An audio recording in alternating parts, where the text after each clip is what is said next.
Hello and welcome to my very first edition of Mark's Music Catalogue TV, MMCTV.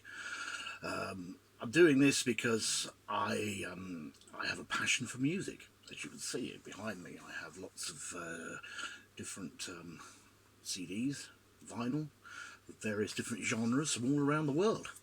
I currently have over 6,000 CDs. A lot of them are in here, but I do have some stored somewhere else as well. But yeah, and also, let's face it, it's getting a bit dull out there, isn't it? Because we're all stuck indoors, hoping to get, waiting for all this lockdown to finish. So I'm just going to give you something new to watch, really. Okay, right now the album I want to have a look at today that came out in the 1980s. I believe it's 1983 is when it actually came out, and that is this one. Oh, right way. ABC, Beauty Stab. As I say, it was released in November 1983, and it actually achieved a gold status. However, commercially, it was a flop.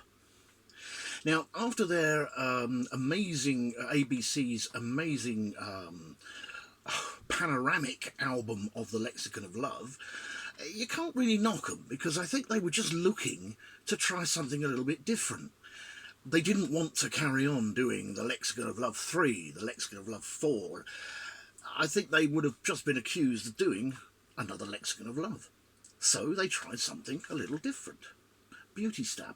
This was actually produced by Gary Langham, who went on to help form The Art of Noise, and also, of course, he was a producer for various other acts as well.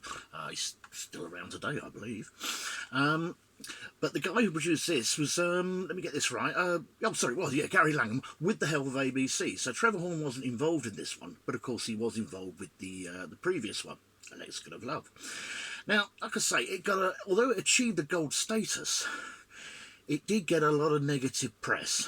Now, this is an original 1983 version, this one, okay? I managed to get hold of this. So there's no extras on it. It simply is as you hear it.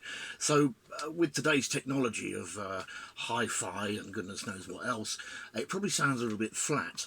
Now, it's not the worst album that came out of the 80s, and to be honest with you, I quite enjoyed it. It was nice to see them do something a little bit different. I think there was 2 singles that were actually released from it. One of them was, let me get this right, that was Then But This Is Now, and SOS. Now, that one, Then But This Is Now, was a sort of a taster, really, when it came into the charts, of what their new sound was going to be like. And SOS, I think that was remixed when it was issued to try and claw back what fan base they had after the Lexicon of Love. Now, like I say, I don't think it's the worst album in the world. It's certainly not their best.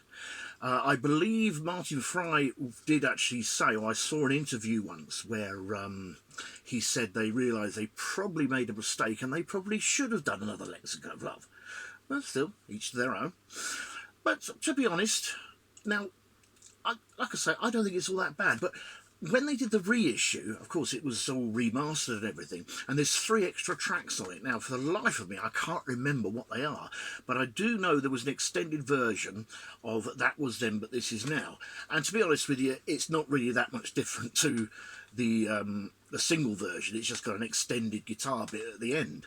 Now, one thing, although this is a much heavier sound, one thing I do think is quite unique to this album, to a lot of heavier albums or rock albums, is there's no actual lead guitar in it. You've got plenty of heavy bass, heavy drums, and you've got plenty of rhythm guitar and a lot of feedback, but there's no actual lead guitar in it or anything like that. So, was he wrong to try something very different? I don't know. I suppose music at the end of the day is each to their own, isn't it? Like I say, I actually enjoyed this album. Like I say, it's not his best, and it certainly isn't the worst album to come out of the 80s. But to be honest, I think the press was probably a little bit hard on him. I mean, later on, I think it actually turned into like a cult album even. I can't remember which magazine it was. It might have been Sounds, it might have been NME, but it was in their top 100 of the greatest albums of all time. Yet somebody did a list in 1994 of career-killing albums, and this was in it. So, amazing how things change over the years.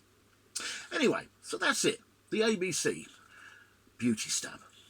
Give it a listen. That's all you can do. Till next time, thank you for listening. Bye.